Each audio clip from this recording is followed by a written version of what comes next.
गुरुस्ती गुरुजन वर्ग वैते जमलेल्या माझ्या बालमित्रांनो, होय, भारताची वाटचाल महासत्तेकडेच होते या विषयावर मी माझे मत व्यक्त करणार आहे. भारताला स्वातंत्र्य मिळून 76 वर्ष झाली आणि या 76 वर्षांमध्ये माझा भारत देश आज जमिनीवरून आणि चंद्रावर पोहोचले. माझ्या काही मित्र-मैत्रिणींनी सांगितले किंवा सांगतील की नुसते चंद्रावरती जाणे म्हणजे भारताची वाटचाल महासत्तेकडे होणे असे नव्हे. तर मी त्यांना सांगू इच्छिते, जर एखाद्या देशाला महासत्ता बनायचे असेल तर त्याला त्याचे वैज्ञानिक दृष्टिकोन हे बदलावे लागते आणि त्या वैज्ञानिक दृष्टिकोनात प्रगती ठेवावी लागते. त्यामुळे मला वाटते की भारताचा वैज्ञानिक दृष्टिकोन हा खूप प्रगती करतोय. त्यामुळे मी ठामपणे सांगू शकते की होय, भारताची वाटचाल ही महासत्तेकडेच होते. ज्या देशाने आपल्यावरती अत्याचार केले, ज्या देशाने आपल्यावरती राज केले तो देश म्हणजे ब्रिटिश. अशा देशाचे पंतप्रधान हे आपल्या भारताच्या वंशाचे ऋषी सुनक आहे. किती अभिमानाची गोष्ट आहे हो. न पूछो जमाने से कि क्या हमारी कहानी है, न पूछो जमाने से कि क्या हमारी कहानी है, हमारी पहचान तो सिर्फ हिंदुस्तानी है, हमारी पहचान तो सिर्फ हिंदुस्तानी है. मेरा हिंदुस्तान महान था, महान है, महान रहेगा. मेरा हिंदुस्तान महान था, महान है, महान रहेगा. होगा हौसला सबके दिलों में बुलंद तो एक दिन सारा जहां जय हिंद कहेगा.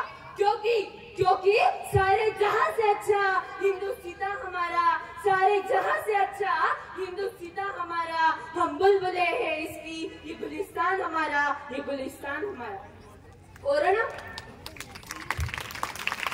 कोरोना महामारी नंतर जगाची जागतिक अर्थव्यवस्था बिघडली होती, परंतु माझ्या भारत देशाची आर्थिक व्यवस्था ही दुप्पट झाली होती. आज माझ्या भारताच्या शेअर मार्केटमध्ये परदेशातील लोक गुंतवणूक करताय. हे आपल्या भारत देशाचे आर्थिक महासत्तेकडे जाण्याचे संकेत आहे. आणि तुम्हाला माहित आहे का, जगातील सर्वात श्रीमंत व्यक्तींमध्ये नाव येणाऱ्या जेफ बेझोस आणि अमेझॉनचे संस्थापक हे म्हणतात की I predict that the 21st century will be going to Indian century. का हो, जर विदेशातील लोक आपल्याला म्हणत असेल की भारतात काही ना काही गोष्ट खास आहे, तो देश काही ना काही करू शकतो, मग तुम्ही का बरं हार मानताय हो? मला तरी नक्की असे वाटते की येणाऱ्या काही वर्षांमध्ये माझा भारत देश हा नक्कीच महासत्ता बनेल. जाता जाता एकच सांगू इच्छिते, एकच सांगू इच्छिते, अटल बिहारी वाजपेयी जी ने शायद यह कहा था कि अटल बिहारी वाजपेयी जी ने शायद यह कहा था कि भारत कोई भूमि का टुकड़ा नहीं है, एक जीता जागता राष्ट्र पुरुष है. भारत कोई भूमि का टुकड़ा नहीं है, एक जीता जागता राष्ट्र पुरुष है. ये वंदन की धरती है, ये अभिनंदन की धरती है. ये वंदन की धरती है, ये अभिनंदन की धरती है. ये अर्पण की भूमि है, ये तर्पण की भूमि है.